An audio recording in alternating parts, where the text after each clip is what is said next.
Thank you very much, Dr. Adams. Mr. Garrett, you're recognized. Thank you, Madam Chairman. Thank you, members of the panel. And thanks to my colleague who had previously been seated to my left, Rep. Mitchell. I'm going to go back into the CTA a little bit, and I want to really highlight my thanks to Madam Chair for being open-minded as we try to sort of figure out how this works. I would point out that there's certainly a difference that's been articulated by members of this panel and the committee between metadata and individual data, and I would also point out that the vast bulk of data that I think is required in order to provide good ROI predictors, and I'm not talking specifically and exclusively about what you earn, because I've made decisions throughout my life to take jobs where I earn less because it's what I wanted to do, and I think that's who we should be as a country. If you can find something that you can do for a living and enjoy it, by gosh, you're ahead of the power curve, right? And I'm wondering why I'm here. But we know, for example, already when people are employed. We know this because the IRS tracks our earnings, and therefore when you begin to be employed, there's going to be something submitted that says person X got a job. We know also already how they're employed. This is data already collected by the government. We know also already what they earn, again, to the extent that that's a driver of some people's behaviors and certainly something to consider in a world where student loan debt is profligate.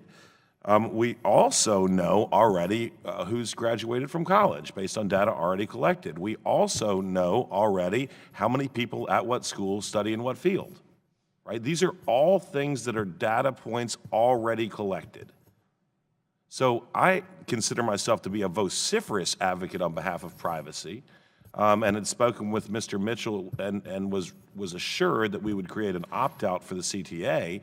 But what baffles me is why it is that all of this data is already collected, but it's not amalgamated, not by name or social, but by determinant.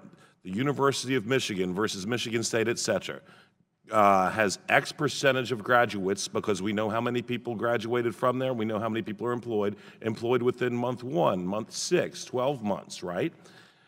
We also know how much they earn in the meta. The University of Michigan has X percentage of graduates employed within month 1 earning an average of X. Now, if you really want to make this helpful to the person who's financing this incredible life investment that is higher ed, then you say nursing majors at Michigan State University are employed within month X, Y, or Z, earning an average of X, Y, or Z. The point, and again, I want to also take time to thank the minority, the ranking member, and as well, again, as the committee chairwoman for promises that we're going to look at this going forward.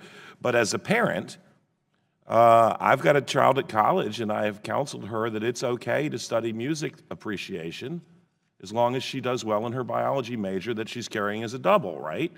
But I think that the pitfall, I apologize for the soliloquy, but this is stuff that's important to get us, I think, from a policy perspective, pointed in the right direction.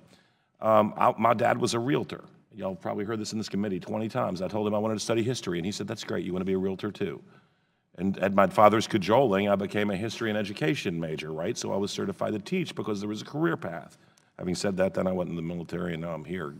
But this is my question, and I'll start with Mr. Ohm and Ms. Robbins. I got a minute and 20 seconds. We know we're already collecting all of this data. If you guys could work quickly, because I want to be fair. Why not amalgamate the data in the meta, allow an opt-out, but I don't think it matters because we're already collecting all of this data, and power that information down to the student and the parents so that they can make informed decisions that say, hey, Tom, you can study history, but you might also want to concentrate on education. So I think it's different to say, should we have a system like this, and should we have a system that allows something like this at a quick push of the button?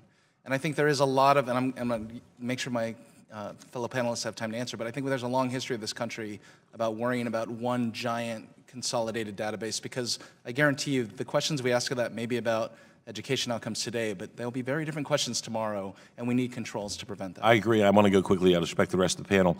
We were collecting the data. If we centralize the data, then we don't have to collect new data points, would be my suggestion. Now, that creates another government entity, which scares me, but Ms. Robbins.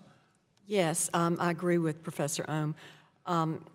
The fact that there is different federal government data in different silos is not a problem. That's a good thing. That's how we keep the as he said, when you've got new people asking new questions and thinking, oh, we can do wonderful things with this, and repurposing that data.